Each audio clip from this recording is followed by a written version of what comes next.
Welcome to Buckeyes Tomorrow Morning for Sunday, April 16th. I'm your host, Tom Orr. The Indiana game is in 140 days. The game against Michigan in 224 days. We got to watch Ohio State play a football game in Ohio Stadium, a rare treat. You only get to do that 7-8 times a year. Saturday was one of them. The Ohio State spring game happened. I'm joined by Kevin Noon. We are inside Ohio Stadium right now to talk about that. But first, Kevin, we get to talk a little recruiting because this is a busy recruiting weekend as well, and it has already paid off for Ohio State. Max LeBlanc, a tight end, in 2024, has committed to Ohio State. What can you tell us about him? Well, he picked great timing because he did it right before the start of the spring game. So any other recruiting news out there will have to follow Max LeBlanc getting in there. He is a tight end, originally from Canada, lives in Chattanooga. Big body tight end. I think that it's a huge get because this is an important year for Ohio State because they're going to go after two tight ends, and we really know what the targets are. There's going to be Max, and then it's going to be Demarion Witten out of Cleveland Glenville, who is not committed as of yet. Mm-hmm. But I think that this is just another type of tight end that's in the same mold as a lot of the tight ends that Ohio State's been getting recently. They're not a lot of Jelani Thurmans out there in terms of what he is, but Max LeBlanc is a top 300 type of player. Skilled pass catcher. He'll have to work on his blocking a little bit when he gets here, but then again, everybody has to do that. Very few guys come in ready for that aspect of the game. Huge get for Ohio State. Was down to a Final Four. Said commitment coming soon on Friday, and he wasn't lying because he was committed by noon on Saturday. That was yes. No need to keep string out the suspense. No Meg the field hockey player waiting, keeping everyone waiting, just bing bang. I was at that event. I was at the event, Kyle Dodson's ceremony. I was there. The legendary Meg the field hockey player. Yes. All right. So that covers recruiting at least for now. There's going to be a whole bunch more recruiting news we're going to be talking about at BuckeyeHuddle.com. Alex and Mark are going to be talking about all that stuff because it was a big visit weekend. Kevin and I were down in the tunnel shooting all the recruits coming in. We'll have all sorts of photos. All sorts of David Sanders Jr., number one player for 2025, was on campus. Jeremiah Smith, Ohio State's top-rated player in the 24 class, was there. Aaron Noland, their 2024 quarterback, he was here. Paris Johnson Jr. was on campus playing like recruiting host. It was quite the scene before the spring game. But a lot of you are here to hear about our thoughts about the spring game, so we should probably pivot. All right, fine. You're not producing the show. Gosh. All right. So thank you to Kevin, our producer. Let's talk a little bit about that spring game, and I guess I walked away thinking that looked exactly like I expected it to, because it looked pretty much exactly like what we had been seeing during practices this spring, where the defense seems like it's a little ahead of the offense. The offensive line feels like it's kind of the biggest question mark right now. The quarterback position was okay, but not outstanding, and some of that probably gets traced back to that same offensive line and receivers being out. I think a lot of people were, on our live show after the game, a lot of people were concerned about, is the offense going to be terrible? After watching this spring and seeing essentially the same thing we saw on Saturday a few different times this spring, is the offense going to be terrible? Is the defense going to be great? What's your takeaway? Well, I had the benefit of watching Buckeye Weekly live this week, and the question was brought up. How would you feel better if the offense just dominated the defense, if the defense dominated the offense? I don't think that there's a situation of where there is a middle ground where it makes everybody happy. So coming into the year, I think everybody was very concerned about, defensive lapses and things of that nature. Well, the defense was able to lock a lot of things down. Offensively, you don't have a Emeka Egbuka, you don't have Julian Fleming, you have a very limited Marvin Harrison Jr. in terms of he doesn't need the reps. Let's not expose him to pitfalls and perils that could happen out there. Oh, by the way, you're down one of your quarterbacks who's in the quarterback derby. There were a lot of things there that were weighed against the offensive success. And when you look at the score, whatever it was, 40-31. Basically, if the defense sneezed, they got points. The offense had to score points, and yes, 7 of the points the offense scored were scored by Archie Griffin. You heard that right, 2-time Heisman winner with a nice touchdown run. It was a really cool moment. But I will just say this, and I could say this at any point of the show: relax. It's one of 15 practices. It's a spring game. It's fine. And I do think this is something we talked about earlier in the week. If the Ohio State offense just went up and down the field on the defense. How would people be feeling right now? Because it feels like we've had a couple of years in a row where, what's wrong with the defense? The defense can't stop anyone. And then the defense seems much more comfortable because it's the second year in this system, and it's the first time most of these guys have had the same system 2 years in a row. So yeah, they're going to look more comfortable, and yeah, it's a more veteran defense, and they didn't lose that many crucial pieces off this defense. And so the people who wanted the defense to look better, and now it's like, no, not like that. No, not that much better. Well, I think if Ohio State, if the offense had gone up and down the field and Kyle McCord had thrown 5 touchdown passes in the first 2.5 quarters or whatever it is, I think that would be a legitimate cause for concern. I feel like with the defense, we saw more or less what we were expecting and more or less what we've been seeing and more or less what we've been hearing about all spring.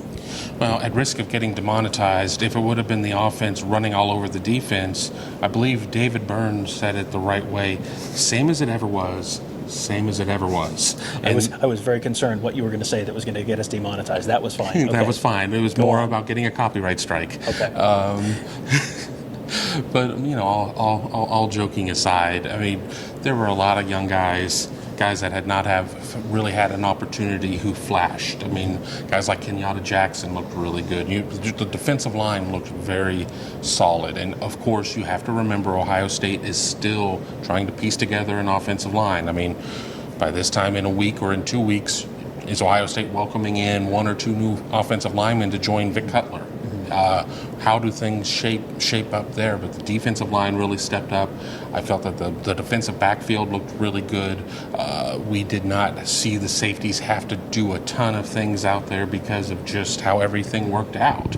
And there were some moments from the offensive side of the ball that looked good. Chip Trayanum had a nice run. I mean, there were a couple touchdown passes. I mean, there were things that you can sit there and say, well, this is what we're expecting. But you know what? If the offense went out there to try and win the game, I have a feeling 18 would have been targeted a hell of a lot more, and that would have been the case. But that's not what you're trying to do. You're not coming out there on the Scarlet roster saying, my goal is to win this game come hell or high water. Mm-hmm. It is to put things on tape. Mm-hmm. And they did, and you saw the ones, you saw the 2s, you saw the 3s out there. That's what this is. And, the fourth quarter of the game, it's a running clock, but you've got walk-on wide receivers at 3 positions and third-string offensive linemen and all that kind of stuff. So yeah, winning the game is not, as much as they want to talk about competition being, the big theme of the year, that's a play-to-play thing, not a goal of the whole, of the whole spring game is not necessarily to win. It's win your rep against whoever you're lined up against. Boy, the defensive backs, for a position group that has been, let's say, a concern for Ohio State fans over the last, let's say 2 games or so, boy, the defensive backfield has looked real good this spring, looked real good on Saturday. 10 pass breakups, and that includes some linebackers and stuff too, but man, Denzel Burke looks good. Man, the corners just overall. Jim Knowles keeps talking about how they keep getting their hands on passes, and and you saw again on Saturday, they keep getting their hands on passes. It just looks like a defense that's sort of starting to put it all together and getting comfortable with what they need to do and where they need to be at any given moment. There's a simple formula for this because, as we all know, math is part of our everyday lives. So I was told that in 2nd grade. Healthy plus confidence equals profit. And that's what's going on. It feels like there's a step 3 that's just question marks. Well, I don't know. I mean, it broke down or something, but they're healthy. I think they have a lot of confidence right now. And we saw what it is. And for all of the wilderness that they had to wander through last year, Jair Brown as a true freshman having to go out there and start a game and everything else, you have a room of guys who are confident, who have experience. The stage was not too big for them. I mean, there were 75,000 people at Ohio Stadium for a scrimmage, for Pete's sake. It was not too big for them, and that's going to be contagious to the young guys. So like a Jermaine Matthews or somebody like that who never lost his hit stick. We'll just say that. That guy likes to hit. He's beastly. Yeah, he kind of jumped out at you a couple times with some plays. It just looked like a defense that finally feels like there's not a gaping hole on that defense. There's not a real obvious concern on that defense.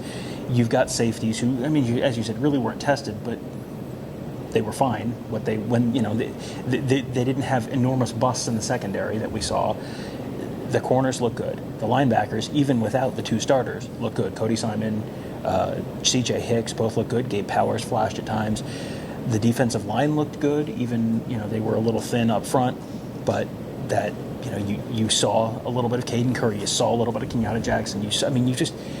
It feels like this is a defense that is on its way to going from, however you want to grade last year's defense. Let's just say decent but mistake prone, maybe good but mistake prone. If you can go from good but mistake prone to very good or even great, that changes the ceiling for this Ohio State team. Because how many years in a row have we talked about, well, if only the defense was a little better, this could be a national championship team? It feels like pretty much every year since Jeff Hafley left after the 2019 season, we've had that same refrain. Based on what we saw this spring, it may be a different story this year. It is, and again, we've seen 4 or 5 of the practices with a couple of scrimmages, a couple of early action in terms of stretching and a couple of drills, but it certainly looks like this defense is rounding into shape. Now, what does that mean? What does Jim Knowles call in high leverage situations? We're going to have to kind of wait and see. But a lot of the mistakes that Ohio State had last year were mistakes. Guys falling down, things of that nature. Can we sit there and put that to this reason or that reason? I don't know. Is it a lack of confidence or that? That I think every individual is going to have to come to their own conclusion on what that was. But when you have a defense that's going to probably allow fewer points a game, allow fewer big plays a game, you don't need an offense that's necessarily going to score 48 a game. Mm-hmm. Now, if you can match that defense with an offense that scores 48, we're on to something special.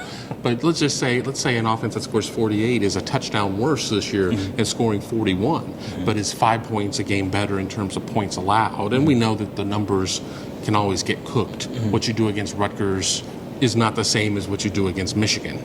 So, I think that for all of the overreaction that we've seen on social media and we will continue to see, as this is the last entry into the journal that people are going to have on Ohio State for a while, relax. I think it's going to be fine. I think that the biggest thing is the transfer portal opened on the 15th, and we're going to be watching that. It's open for 15 days for people to enter. You can exit beyond that. What does Ohio State do? Does Ohio State bring 1 tackle in? Does it bring 2 tackles in? A name that's been thrown out there too, Ohio State was going after Tank Booker, formerly of Winton Woods. He was at Maryland. They didn't get him. He goes to Arkansas. Barry Alexander, who was somebody that Ohio State recruited, is transferring from UGA. He had a couple of sacks against TCU. So you don't know what's going to happen, but it's going to be a wild couple of weeks coming up because, again, with the portal, Ohio State's +4. They're 4 over once their summer guys get in. So Ohio State's going to be seeing some guys entering the portal too. So, some tough conversations will be going on over at the Woody coming up as people have to make some decisions about their future because Ohio State can't keep them all. Yeah. One of the guys who they definitely are going to want to keep is Carnell Tate, who he first spring lost his black stripe shockingly early, and then has, every time we've seen him, you kind of go, yeah, okay, I see it. And again, on Saturday, yeah, okay, I think everyone saw it. He's someone who, they didn't have they didn't have Julian Fleming, they didn't have Emeka Ibuka, they didn't have Xavier Johnson. So those are certainly 3 of their top 6. So you had Marvin Harrison for a little bit. You had Jaden Ballard out there. Jaden Ballard, you started to see some Jaden Ballard. He had a one-handed catch that was remarkable. But you're starting to see him. You had Carnell Tate with a long touchdown pass. Boy, that's going to be a real good wide receiver unit again this year.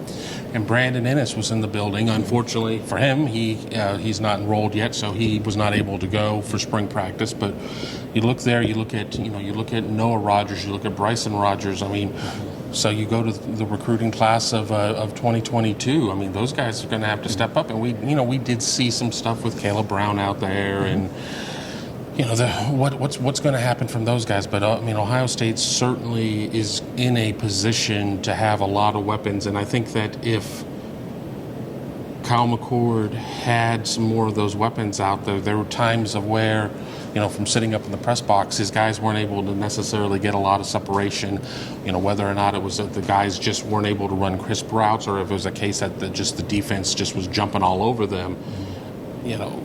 Marvin Harrison was pretty much unguardable, period. But that's who he is. That is not going to be a unique thing, I don't think, this year. No, there's no shame in Marvin Harrison toasting you. There is a long and distinguished club of players that will have that honor. But it's going to be good, and I think that we'll come out of spring and not know who the quarterback's going to be. But I felt that even when Ryan Day said that at the start of spring, I felt that was we'll just say optimistic in terms of, I don't know if that's a word I'd really use, balderdash maybe, but we'll see.